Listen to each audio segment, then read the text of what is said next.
So hello, welcome, thank you for joining for today's PCD Live with Katie Horton. We have now started the recording, so please keep your cameras off and your mics off for the duration of the talk. And Katie, the floor is yours. Thank you. Fantastic, thank you very much. So I'll just share my screen.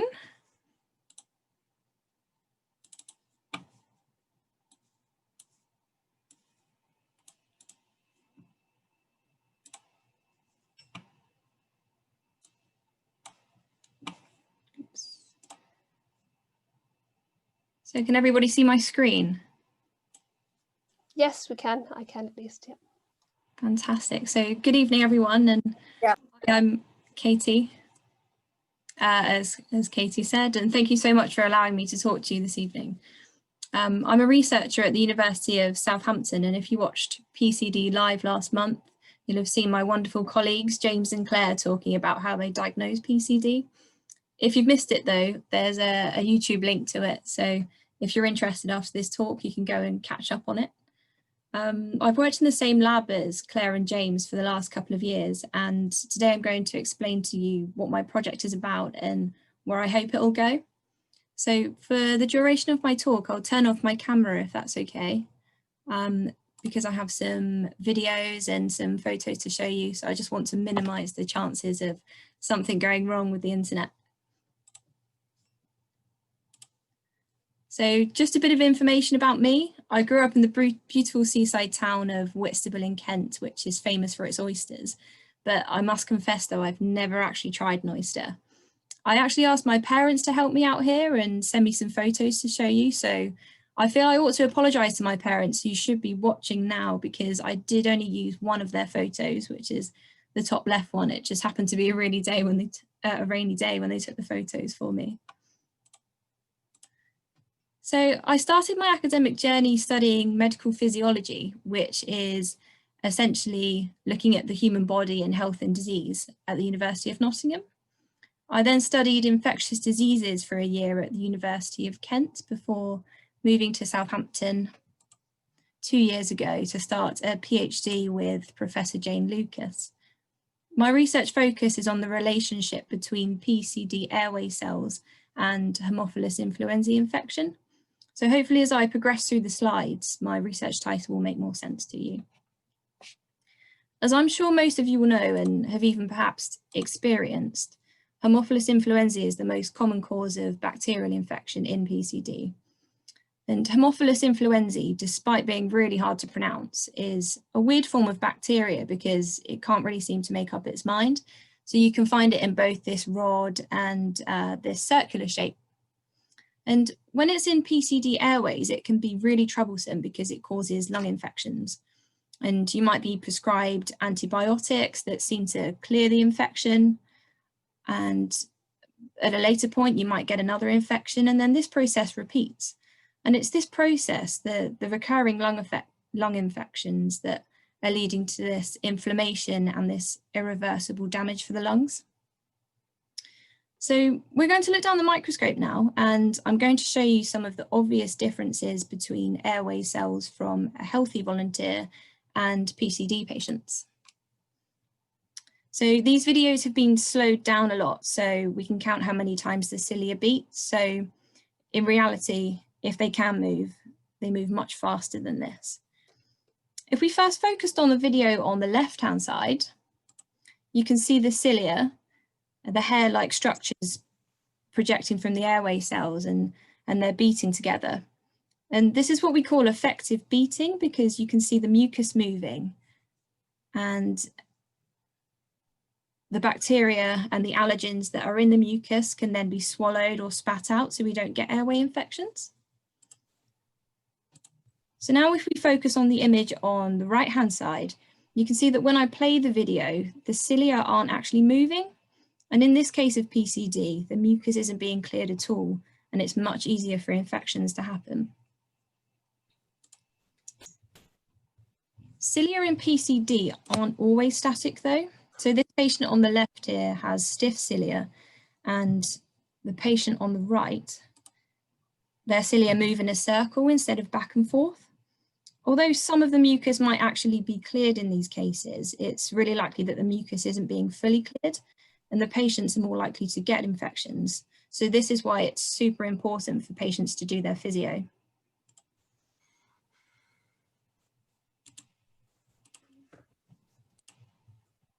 So what do we actually know about Haemophilus infections in PCD specifically? I'm going to show you an edible form. So my colleague Jana and I, and Jana was really the brains behind this cake invention, constructed this cake to represent our research for a research festival. And on the left here, this cake represents a nice healthy lining of the lung, beautiful moving cilia and no infection. And for those of you who remember back to your GCSE biology, the lining of the lung contains pseudostratified columnar epithelial cells. So with a red line, the borders of each columnar epithelial cell have been drawn on, and these each have a bit of fruit in them. This is plum, and it represents the nucleus. In reality, each of these cells would probably have around 200 cilia, so this bake is definitely not to scale. The biscuits in the front show the structures you would see if you cut through the cilia horizontally, so these are the different proteins inside. The cake on the right represents a patient with PCD and static cilia, and we made biscuits to show the insides of the cilia and some of the different types of PCD people can have. And as a consequence of PCD, you can see that Haemophilus has been able to settle down on the surface of the lung and grow and cause infection. Now, I've used the word biofilm in here, Haemophilus Influenzae biofilm, and Haemophilus can form these structures called biofilms on PCD airway cells. But what actually are biofilms? Biofilms can be found everywhere. They're essentially slimy layers of bugs that are attached to a surface, and they're slimy because the collection of bugs produce a sticky gel-like substance to protect itself from the environment, and it allows the bugs to survive and thrive. And common examples of common examples of biofilms are algae on rocks and plaque that we find on our teeth and infection that we find on medical devices. So before joining the PCD team, I worked on biofilms that formed on tracheostomy tubes, and these are tubes that help people to breathe. So why are biofilm infections bad in PCD? Well, actually, they're really difficult to treat. And firstly, the antibiotic may struggle to get through the gel-like substance, so it can't actually reach the bacteria. Secondly, the antibiotic might only work when the bacteria are awake, and in a biofilm, the cells actually might be sleeping. And thirdly, bacteria in a biofilm might be resistant to antibiotic treatment. So now I'm going to move on to what I actually do in the lab.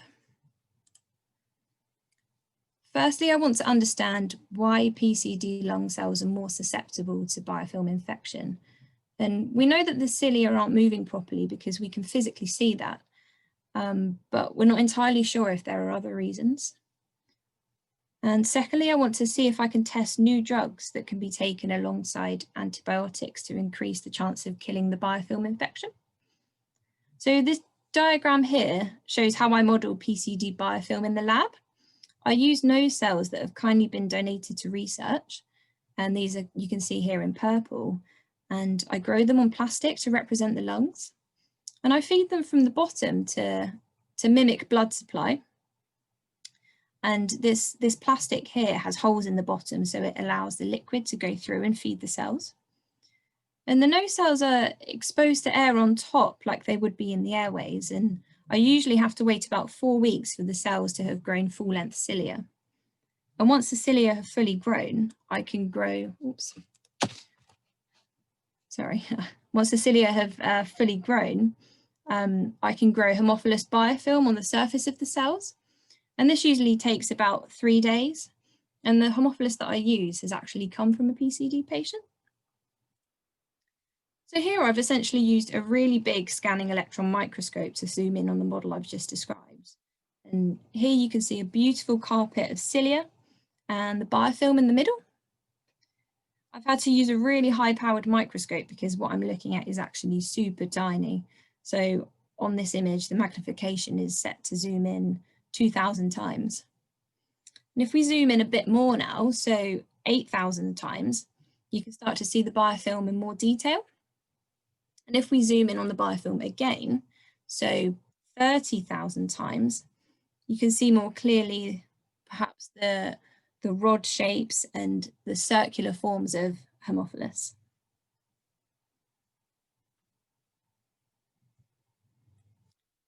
So I then take these samples and process them to get the genetic material so I can begin to understand how the PCD cells are responding to the biofilm.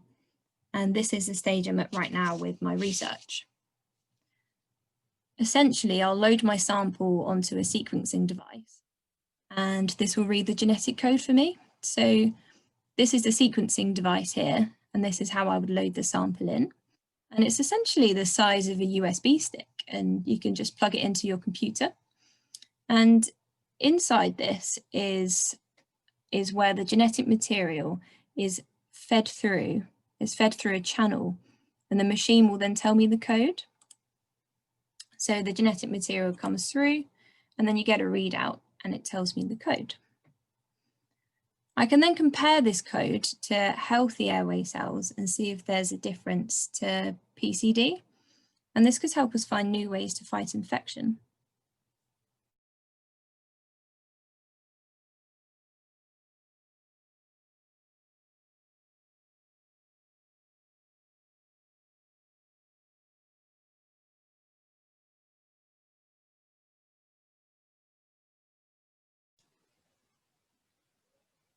Research has shown that nitric oxide can actually break up biofilms, and I'm planning to try treating Haemophilus biofilms with nitric oxide and an antibiotic. And the hope is that nitric oxide can break the biofilm up enough to allow the antibiotic to get in and really clear the infection. So this is my research in a nutshell. And the main take-home points are that recurrent lung infections in PCD can lead to irreversible lung damage. I really want to understand why PCD cells are more susceptible to infection and how we can best treat biofilm infection. And the airway cells that I use for my research have been donated by PCD patients and healthy volunteers. And the bacteria that I also use is from PCD patients. So I just wanted to say how thankful I am for patient involvement in research, and these donations are really important and I really appreciate receiving them. Thank you so much for listening, and I'm happy to take questions, and sorry if I rushed through that. Thank you very much, Katie. That was absolutely wonderful. We're going to go to a quick Q&A now. So one of the questions or comments I've just read in the chat is from Alison, and she said that it's never occurred to her that bacteria slept. And honestly, I'd never thought about that myself either. So do they have like a day-night cycle like we do, or? No, it's more the fact that within the biofilm, they go into this sleeping state, and it's a survival mechanism. So essentially the antibiotics can only target the bacteria when they're growing and they're replicating. And if they're not growing and replicating, then the antibiotic won't work. So we have a couple of questions from Fiona. Fiona, would you like to ask Katie your questions? Yeah, if you don't mind. Yeah, thanks, Katie. That was really interesting. My questions were, what antibiotics are you using? Are you just using broad spectrum? I think that's what they call them. Or something that we might recognise as people that use antibiotics? So I'm using azithromycin. Okay. Okay, yeah. I see some nods. I think a few of us know azithromycin. we also know that people use that for prophylactic antibiotics as well, don't they? So that's yes. And that might be one of the reasons they work then, if they are working in your experiment. So yeah, okay. And the other question is, what are you planning to do post your PhD? Because you're obviously really bright, and we should keep you in the PCD community. So. Well, I'm really trying to stay in academia and continue looking at respiratory infection and lung diseases. But I am still a year away from finishing, so. Okay. Sure, yeah. Right, so we need to keep an eye out for another job for you in the PCD community then. Yeah. So I have a couple questions, if we're okay. So with the cells, you had like the pink food around that. What's in that food? How do you feed cells? It's in all honesty, it's mainly a secret. So yeah, the company don't reveal everything that's in the food, because otherwise they wouldn't be able to sell it to us in a ready-made mixture. So yeah, there are lots of different components that cells need, but we're not entirely sure what the specific one, but some work better than others. And fortunately, we found this one, and it actually works really well. So I'm not sure if it was for everybody, but for me, I missed a little bit of your nitric oxide slide. Can you just talk a little bit more about nitric oxide and PCD and what that means for the biofilms? Yeah, sure. So as I said, in PCD, there's generally low nitric oxide gas production, and we're not entirely sure why that could be. And there are 3 reasons that people think it might happen. So the lung cells are actually producing nitric oxide, but at the back of the nose, it's blocked. So the nitric oxide doesn't actually come out of the nose. Or it could be that the cells aren't actually producing nitric oxide in the first place, or they are producing nitric oxide and there are some bacteria in the lungs that are essentially breaking up this nitric oxide.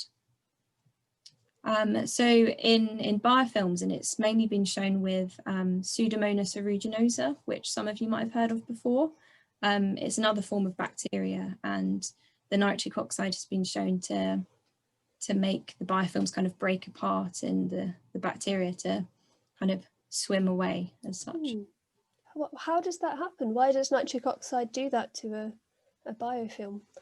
So it interferes with a pathway within the biofilm. So it makes them go from sleeping to awake, and then they can start swimming away and dispersing. Interesting. If we were looking at doing nitric oxide additions to antibiotic treatments, can you explain how we could do that and how you'd actually deliver that to patients, especially in, I don't know, in the lower lung? It must be quite difficult. Yeah, so I'm not entirely sure at this stage what form you'd take the medication in, so I don't know if it would be a tablet or inhaled or anything like that. But it's really important because nitric oxide has different effects all around the body. So it's really important that when we deliver the nitric oxide, it's actually to the biofilm site. So it's part of another drug where the bacteria actually break the drug at the site of the infection, and then the nitric oxide is free to then disperse the biofilm. I hope that answers the question. Yeah, it does. Fiona's just asked a very good question on the chat. Have we worked out why people with PCD have low NO? Do we know why? Do we have any ideas as to, other than it's possibly blocked at the back with the sinuses, or? No, I mean, the research is really lacking there, to be honest. So, and I'm not sure if it's because the cells aren't actually producing nitric oxide in the first place, or it's getting broken down as soon as it's released from the cells. So it's a really interesting thing that more research needs to go into. It's probably not your area of expertise, but do you know if that's similar in CF? Because I think, so don't CF have higher NO than PCD, or is that also low? I'm not sure about cystic fibrosis, to be honest with you. That would be something that I'd have. It's not any lower it's normal in CF patients. It's just something very unusual in PCD. I just wonder whether I might have missed the paper, whether anyone knew why it was low. So Myrona's on the call. Does she know the answer to that? Are you still here, Myrona? Hey, can you hear me? Yes. Yes. Hi, everyone. Unfortunately, no. Well, it's exactly as Katie said, that there are some speculations that mostly it's not produced, or that it's used up in the sinuses, but we do not have any valid research about the NO production. Okay. Is it something that is valuable, do you think, to research? Is there anybody looking into that, do you think, or? Yes, I think there are ongoing projects about that. Okay, great, good. Well, watch the space. Hopefully we'll find out in the near future. I have a slightly less serious question. Did you eat the whole cake? Well, I actually can't eat gluten or dairy, so Oh no! Myself, unfortunately. But lots of people who came to the event tried a piece, and we won 3rd place, so it couldn't have tasted too bad. Wonderful, well done. Maybe you can post us a recipe and we can all make our own Cilia cakes at home, a little competition. Do we have any more questions from anybody else on the call? Please do chime in and ask Katie while we have her undivided attention.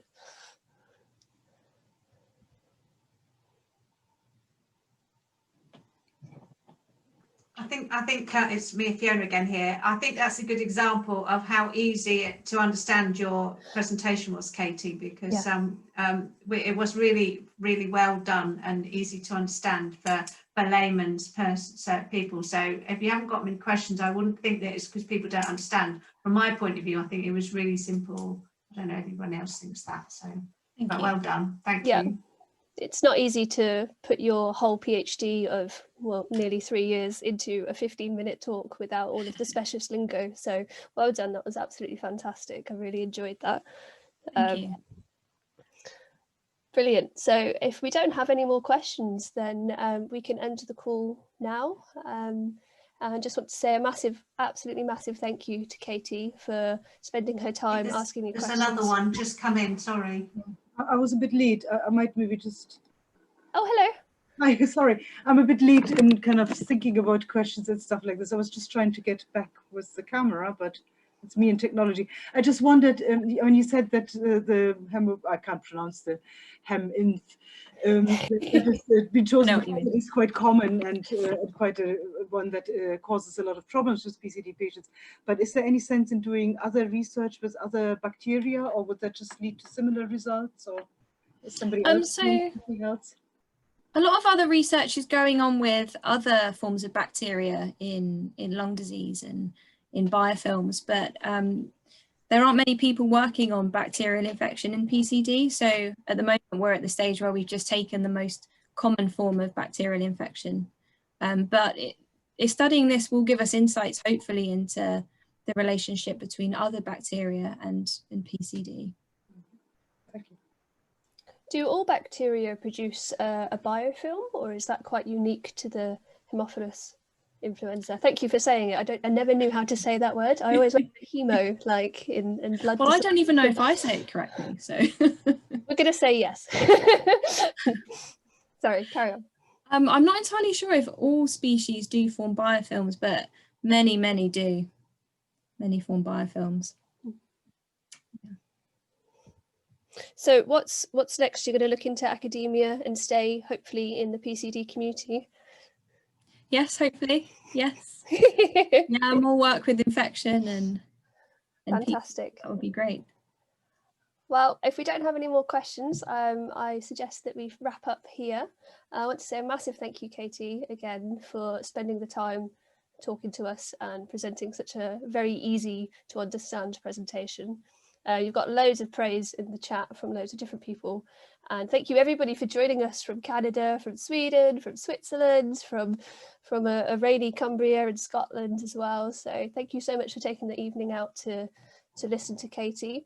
And if you are interested, we have another PCD live in November. It's the last Thursday, sorry, so the 29th, is it? Let's just check. 26th, sorry, the 26th of November. And we're going to have Marika from the Netherlands, who is she's a cognitive behavioural therapist and a psychologist, and she's been doing lots of research into anxiety and depression in PCD. So it's more of a mental health topic, but also not just about her research. She's going to give us tips and advice about how to deal with difficulties and being strengths, and building resilience to cope with difficult things like PCD. So really hope we'll see you all next month as well. And if you would like sorry, to... Katie, I have just one question that I've Of thought of course, just there. go ahead. Is the hope with this research and the use of nitric oxide to allow us to use, as in PCD patients, to use sort of lower spectrum antibiotics rather than the stuff that really not only gets rid of the infections just now, but completely wipes out the rest of our bodies as well? I mean, that would be great from a patient kind of, sorry, I'm thinking what I'm trying to say. We'd need to test a variety of antibiotics, I think, to make sure that they did work against the biofilm. But yeah, for the patients, that would be the best outcome, I think. And that's really important as well with patient involvement in research, like finding out what the patients want and listening to their needs. So yeah. Well, thank you.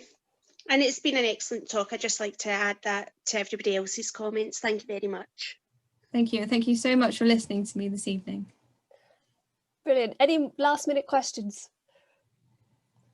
No, we're done now. Fantastic. Thank you so much to everybody for joining.